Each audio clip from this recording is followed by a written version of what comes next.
So, I figured I would talk about something that's a little bit provocative today. A little bit schizo, a little bit crazy, but there's a lot of people I think that don't understand that we're currently in a race war, right? And I don't say this lightly. I don't joke about this. Like, we are currently, as we live and breathe, as we, eat, and die, we are currently involved in a race war. The day of the cope has already come and gone, you know. And I don't think a lot of people pay attention to that or understand it. That, the American system right now is by definition genocidal. The American government is by definition genocidal. It's genocidal against Caucasian people, like most clearly. And I don't know how the entire rest of the world is just ignoring this. You might as well call the Human Rights Coalition for a lot of what these woke corporations are doing, right? And so, again, just to reiterate, when I use the word woke, because I know someone will at some point ask me to define it. Woke means anti-white racist, period. Or anti-white racism if you're describing a type of organization instead of an individual. It means something is racist against white people when you define it as being woke, and that's exactly what it means in any and all context. So, if we just look at the modern trend of society, for instance, like that whole thing with Best Buy and them basically having managerial schemes that are exclusively for non-white people, them developing programs specifically to get white men out of the tech roles in their society.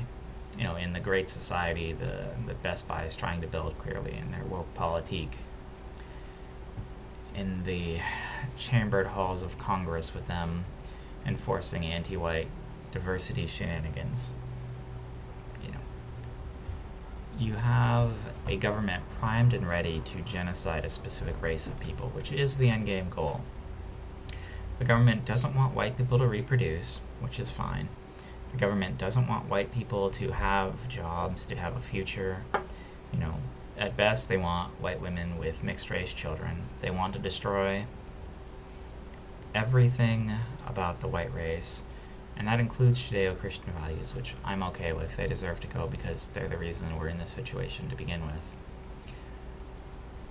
And the endgame goal of this is obviously genocide. Like, if you've ever seen the left's political viewpoints or their political talking points, they have no problem hoisting who they believe is the chief chaplain of the white race, Donald Trump. They have no problem posting images of his severed head being held by a comedian, for instance. And no problem calling people wearing MAGA hats maggots. No problem with dehumanization. No problem with businesses and organizations specifically targeting white people, denying them aid, trying to murder them. They have no problem with the black on white crime statistics. A black person is 64 times more likely to murder a white person than the other way around in the United States right now. We are in a race war. We are in a race war of the woke anti-white coalition against white people. We're in a race war where the political parties are going to use the power of our government to imprison political prisoners, to, have innocent protesters thrown in jail. You are not allowed to defend yourself against the urban expansion, the urban sprawl, and the urban youths. You are not allowed to protect what you have, what you've earned, what you own. You're not allowed to protect your family exclusively if it's a Caucasian family. Other races are allowed to protect their families, though, but not white people. You have to simply let the barbarians in and let them murder you. There was this song in South Africa called Kill the Boers, and the Boers are, white farmers in South Africa, right?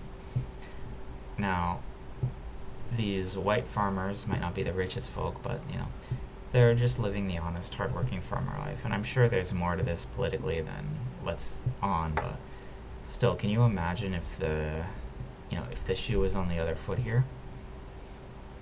The international outcry, it would be a genocidal human war crimes tribunal. And at the end of the day, there are much less white people in the world stage than there are minorities. Now, white people, through building societies, have created places where everyone else wants to live. And through the failures of democracy and Judeo-Christian values, the gates are down and the barbarians are in. The race war started a long time ago, and white people have lost it already. Soon there won't be any white people. And, all sorts of people are counting down the days or waiting for that moment, right, when they can say, okay, finally there's not another Mayo monkey alive, right? Critical race theory is, by definition, an anti-white, hypocritical, Marxist piece of trash. Critical, coming from Marxist critical theory. Race, from applying critical theory to racism, and theory because it's some made-up shit out of Hollywood, Harvard. Hollywood comes later. It's some made-up garbage from Hollywood, right? And so, why is this so damaging? Critical race theory is the belief, a Marxist belief, that if you break the races down into power structures, and you apply the halo principle that says, the most aesthetically pleasing people are going to have the most power. White people will, by definition, then have the most power because they are the most aesthetically pleasing, right? And that part might be true. White people may be the most aesthetically pleasing. Even the fairer skin, no matter which culture you go to, seems to be defined as the prettiest. The lighter skin, the better, for the most part. And so, what's wrong with this theory? Well, the theory is wrong basically because of the application that, its solution is to remove white skin for the betterment of the majority. Like, at the end of the day, the only possible solution to critical race theory is, of course, genocide. And that's the quiet part out loud. The entire purpose of critical race theory, of Black Lives Matter, of all of these organizations, is to kill white people.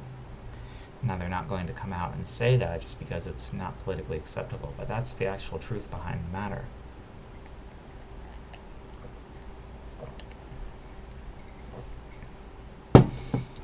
Every little European or German woman that was ravaged during, the 2016 Merkel opening of the gates to the barbarians. The scores of white people murdered daily by their, rape ape companions, all of that. All the atrocities are piling up, and, we just let it happen. We're just not going to do anything about it, and no one is going to do shit. That's why Judeo-Christian values deserve to die. That's why whatever comes next, whatever's assembled by the Mongol hordes, whatever the dregs of the human race that are left over with can build, will have to be what comes next. Maybe it'll be something preferable to us, maybe not. And I'm some little Jewish goblin, right? Who cares what I have to say? But, when you compile all of the facts, I think it doesn't matter who says it if it's right. I would call that one of the basics of logic, but in modern day, people don't agree with that. You all have their lived experiences, and that white people can't even say something is racist against them, or they don't understand what racism is, or we're going to redefine what words mean. All the while, we'll have someone throw a hatchet at you if you disagree. And, we'll imprison people that want to better the situation for one specific race, as long as that race is white. And then people that want to improve the situation for another race will get promotions, will get BlackRock and ESG money. We'll take money from the white people to pay for programs for the other races. You're paying your tax dollars to pedophiles that are funneling your own destruction. Objectively true. Sad, but, what's the solution then? The solution is not to get violent, not to do anything to help society. The solution is to let society crumble. We are too far gone to fix what's being done. I hate to break it to you. There is no, solution for any of this. White people have lost this race war, and that we lost it because of the Judeo-Christian Christ cuckery. The previous hegemony, the satanic panic and all of that, was the death knell for the Caucasian race. It'll be the last swan song, the siren's cry that echoes and ushers us under the waves, because I would probably be considered white by these people, despite being half Jewish or whatever. Any excuse to kill the male monkey, right? It doesn't really matter. Any excuse to gas the Jew, right? It doesn't matter. It's the same sort of rhetoric.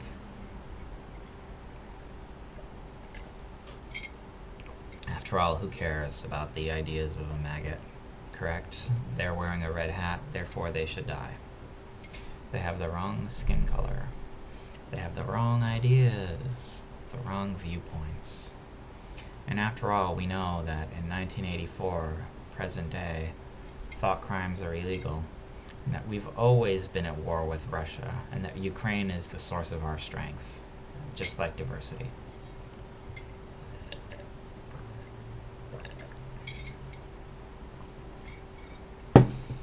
But yeah, it is what it is, and I keep coming back to Gandhi for inspiration on what to do in a time like this when his country experienced similar times. India is one of the only countries to ever experience a full financial crash where their currency was recalled, which is something that might happen in America. How long before we lose reserve currency status and the banks call in our debts and take all of our currency, resettle our books, redistribute all that Caucasian property to other people? How long before all this happens? How long before it's illegal to be a Caucasian in this country? And, where will you go when all of this happens? Do you have a way to divest your funds into something, maybe a lot less secure, but still your funds? I hope everyone has thought about that. Me, I'm making a small stockpile of Monero as an emergency fund, mostly just because it's illegal. I mine it up occasionally, and I buy bits and pieces here, bits and bobs, just because. It's not illegal to own it, just illegal to spend it, so I'm just stockpiling it for a time when I might need to break the law. If there is a full financial collapse, if the government comes and uses its force to take everything, to take away my leisurely life, then I'll have to go somewhere else and start afresh. Because if that happens, it's probably not going to be safe here. But who knows? When all of America becomes Detroit, when everything falls apart, when electricians and technicians and the people that all of these white women scoff at for not having contributed to society all are gone, when women idolize gangsters instead of, hardworking men, when women provide the benefits of their wombs to people who don't deserve it, when women vote in these warmongering politicians to go send young men to die for them so they can accrue more resources, when women ruin society and promote this vapid garbage, when all of society is based off aesthetics because that's what women value, when chivalry and modern day chivalry or simping is so commonplace that everyone dives into it, what happens? We have the complete and total destruction of everything we hold sacred. And the solution to that, not hold it sacred anymore. Find new beliefs. Find what comes next. There is a future, no matter if human beings are a part of it. I'm not sure if they should be a part of it, but there is a future out there. There is something that's going to happen. And no matter what, we need to work towards that. You can lament the past, you can lament the present, you can cry all about it, but that's not going to change.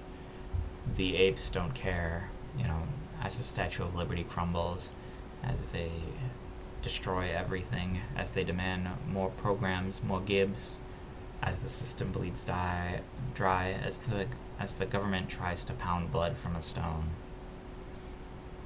All you have to do is just watch. And that's the easiest thing in the world to do. It is a sad state of affairs, but that's the reality of the world we live in.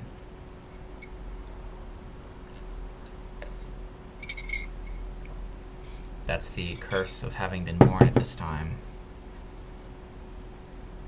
At least AI is on the future. At least companionship might be solved. At least our immediate needs for personal interaction might be fixed by having the computer. That's pretty much the bright side of the situation. We might be the last generation that gets to afford those comforts, though. So maybe we're a little lucky then. I don't know. We'll have to see. Things are looking up for Zoomers at least. Oh, but after this next series of stolen elections, we'll see. Stolen elections do seem to coincide with terrible economic depravity. Best of luck to them and to you, dear listeners. Have a good day.